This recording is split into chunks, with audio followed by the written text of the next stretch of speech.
Good morning विद्यार्थियों। आज हमारा टॉपिक है संधि एवं संधि विच्छेद। संधि क्या होता है? संधि में जब दो शब्द या दो ध्वनियाँ या दो वर्ण जब आपस में मिलते हैं, जब उनका योग होता है तो उसे हिंदी में संधि के नाम से जाना जाता है।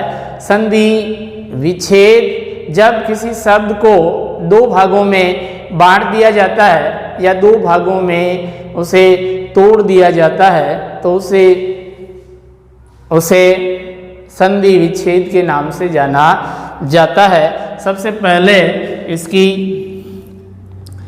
परिभाषा, संधि की परिभाषा, जब दो वर्ण आपस में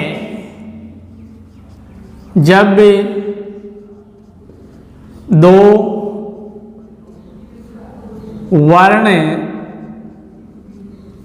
आपस में मिलते हैं, आपस में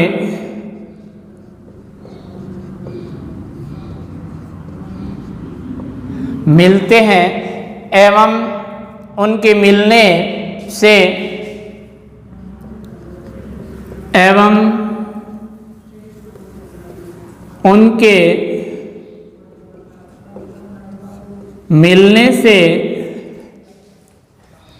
शब्द के उच्चारण शब्द के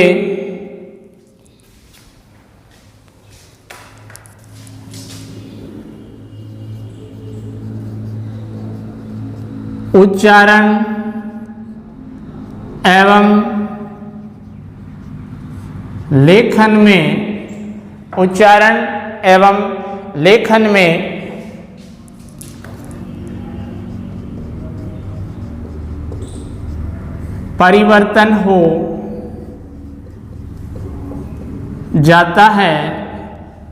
परिवर्तन हो जाता है तो उसे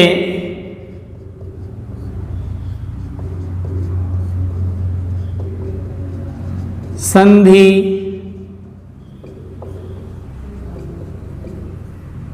कहा जाता है। जब वे दो वर्ण आपस में मिलते हैं एवं उनके मिलने से शब्द के उच्चारण एवं लेखन में परिवर्तन हो जाता है तो उसे संधि के नाम से जाना जाता है।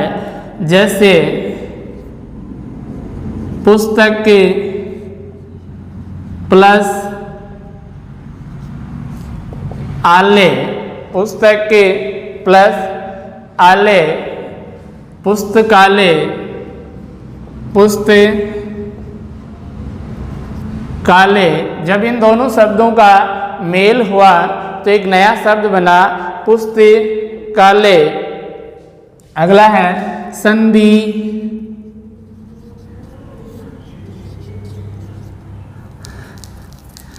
विच्छेद। संधि में एक होता है संयोग। संधि में एक शब्द होता है संयोग। यदि वर्णों के आपस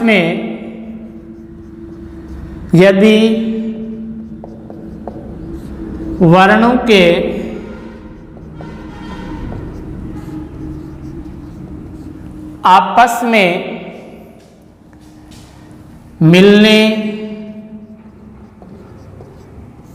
से, यदि वर्णों के आपस में मिलने से उच्चारण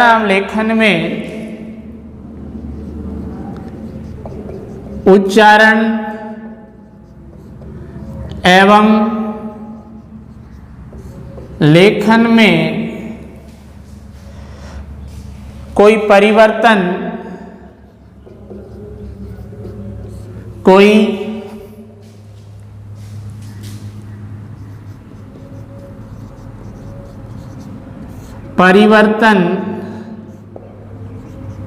नहीं होता है। यदि वर्णों के आपस में मिलने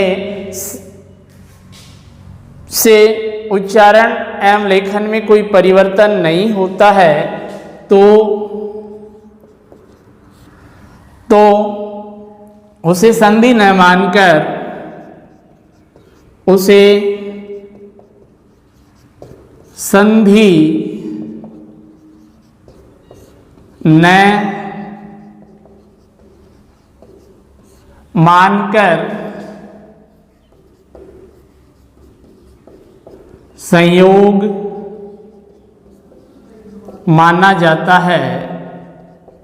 जब दो वर्ण आपस में मिलते हैं और मिलने से उनके मिलने के कारण से उच्चारण एवं लेखन में कोई परिवर्तन नहीं होता है तो उसे संधि नहीं मान करके क्या मानना चाहिए, उसे संयोग मानना चाहिए। अब संधि विच्छेद क्या होता है?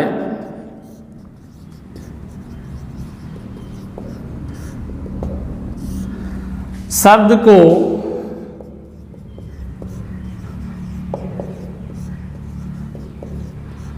दो भागों में बांटना या तोड़ना, बांटना या तोड़ने को संधि विच्छेद कहा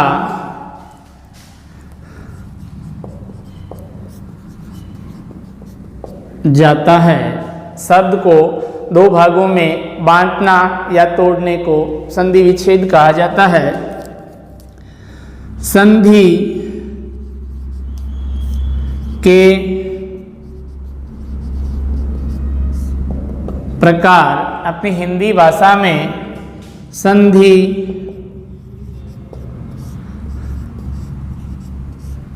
तीन प्रकार की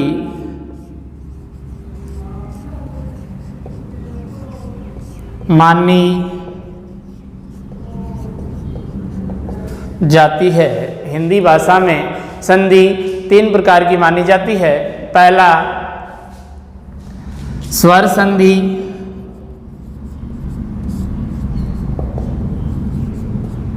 इसमें स्वर और स्वर का मेल होता है। व्यंजन संधि,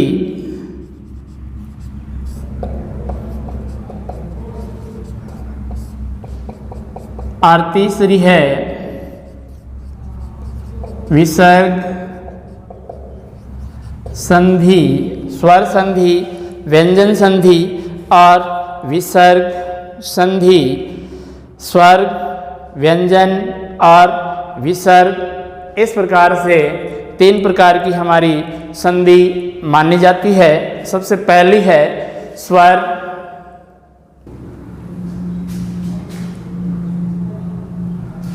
सबसे पहली जो संधि है स्वर संधि। स्वर संधि में स्वर प्लस स्वर का ही योग होता है, यानी स्वर संधि में स्वर और स्वर का ही मेल होता है या योग होता है। प्लस के इस साइड भी स्वर होगा और इस साइड भी स्वर होगा। स्वर आप जानते हैं कितने माने जाते हैं? हिंदी में 11 स्वर होते हैं और उन 11 स्वरों के आधार पर स्वर संधि 5 प्रकार की मानी जाती है।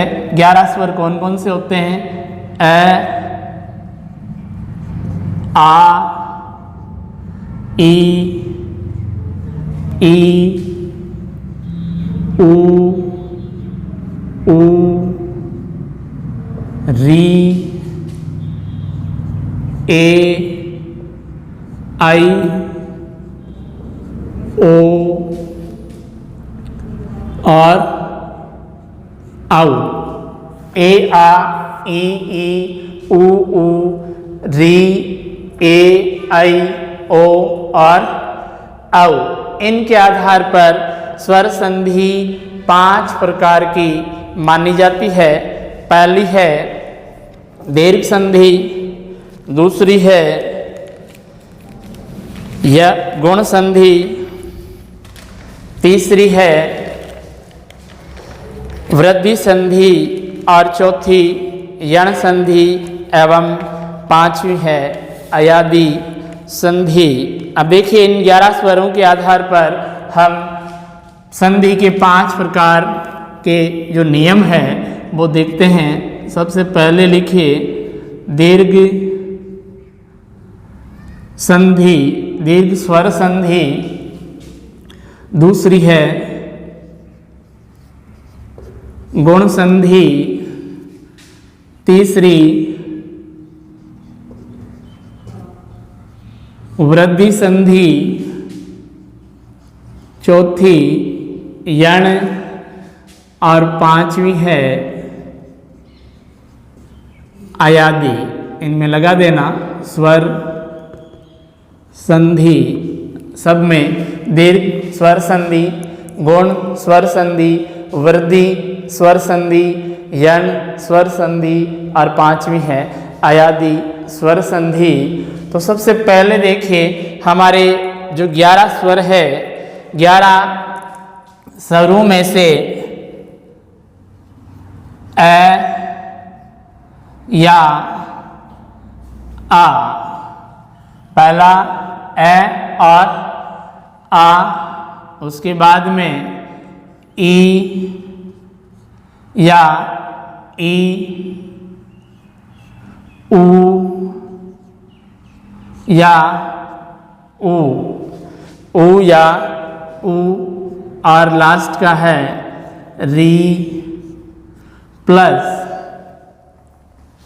अब देखिए इनमें क्या होता है, दीर्घ में इस साइड में भी स्वर जो आता है प्लस के इस तरफ भी सेम स्वर या समान स्वर आता है और इन दोनों का जब योग होता है, जब इन दोनों की संधि होती है तो उनमें से दीर्घ बन जाता है। तो दीर्घ में ए और आ, इस साइड में भी ए आ और प्लस के इस साइड में भी क्या आता है, ए और आ आता है। अब इन दोनों में से बड़ा है आ, जब इन दोनों की संधि होती है तो क्या बनता है, आ बनता है। ई और ई, इसके इस साइड भी ई और इस साइड में भी क्या आता है, ई और ई आता है। इन दोनों में से दीर्घ कौन सा है, ई। जब इन दोनों का योग होता है, इन दोनों की संधि होती है तो क्या बनता है, बड़ा ई बनता है। ऊ और ऊ, इसके इस साइड में भी ऊ और इस साइड में भी क्या आता है, ऊ और बड़ा जो ऊ है वो इन दोनों की संधि होने के उपरांत बनता है। री प्लस री, इन दोनों की जब संधि होती है तो क्या बनता है, बड़ा री, जो कि अपनी हिंदी भाषा में नहीं होता है। ये किस में माना जाता है, संस्कृत की संधि में माना जाता है। अब ए और आ है, इनको हमें कितनी बार लिखना है, 5 बार। ए आ प्लस ए और आ, ए और आ, कितनी बार लिख दिया, 3 बार। अब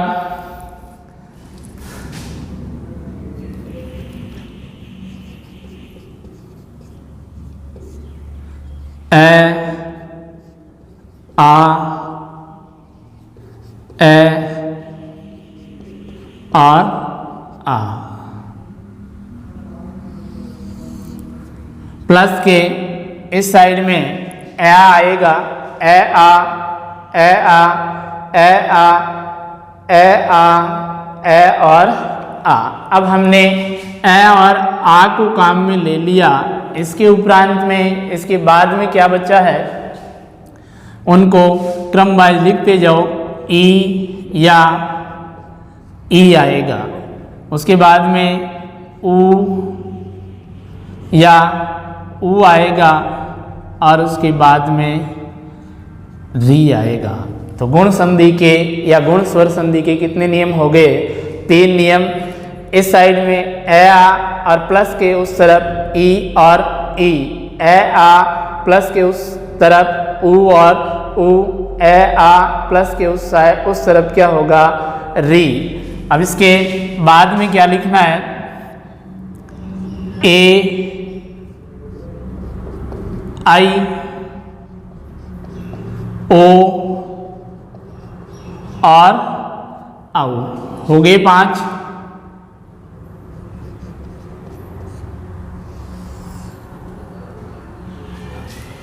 ओ और आउ।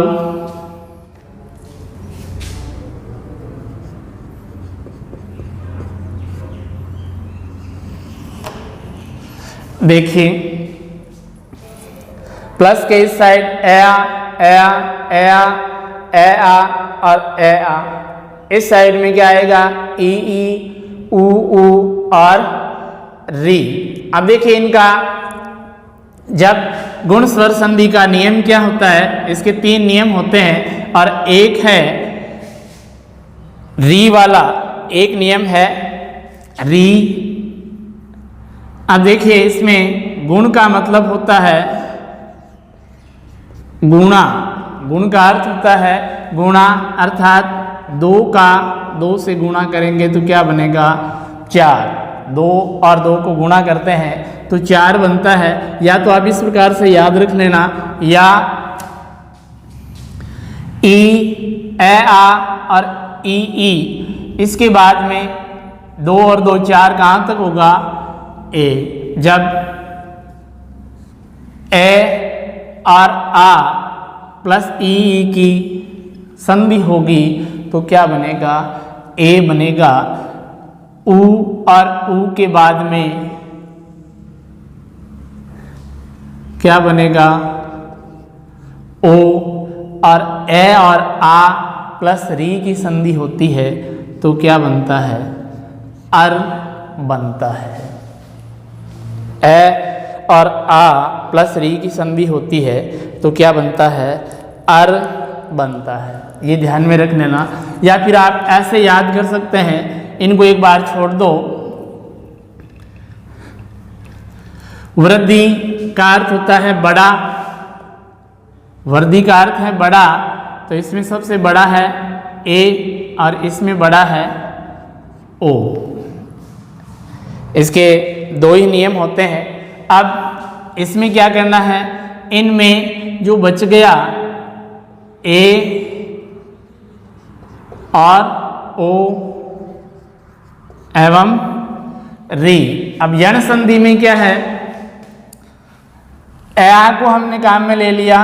अब इसके बाद में जो बाकी बचे हैं उनको क्रमबद्ध रूप से आप लिखते जाओ। ई और ई प्लस ऊ और ऊ प्लस री और प्लस। इसके बाद में इनको जोड़े में नहीं लिखना है, एक एक लिखना है। ए आई ओ और आउ। प्लस के इस साइड में असमान स्वर, असमान स्वर, असमान स्वर और असमान स्वर। इसमें भी प्लस में असमान स्वर, असमान स्वर, असमान स्वर और असमान स्वर। बनेगा क्या? असमान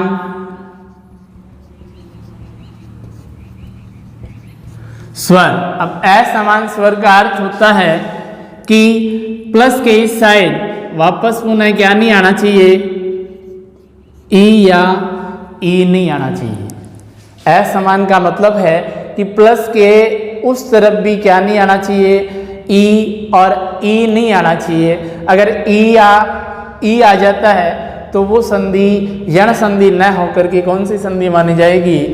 दीर्घ संधि मानी जाएगी। देखिए अब इसमें ई और ई के बाद में अगर असमान स्वर आ जाता है तो उसमें क्या बनता है, ये बनेगा।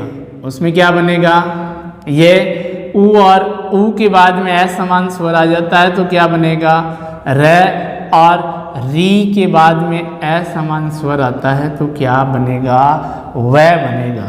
आपको यह, र, वह, इनको इस प्रकार से याद करना है।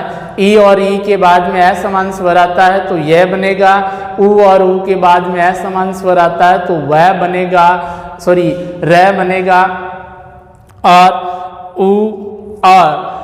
ऊ के बाद में अगर यह वह, र, यह वह, र। ई और ई के बाद में असमान स्वर आता है तो यह बनेगा, ऊ और ऊ के बाद में असमान स्वर आ रहा है तो वह बनेगा, और री के बाद असमान स्वर आ रहा है तो क्या बनेगा, र बनेगा। तो इसे कैसे याद रखना है, यह, वह और र। इसके बाद में देखिए अयादी संधि है। अयादी संधि में ए, आई, ओ और औ, प्लस के इस साइड में क्या आना चाहिए, असमान स्वर प्लस असमान स्वर प्लस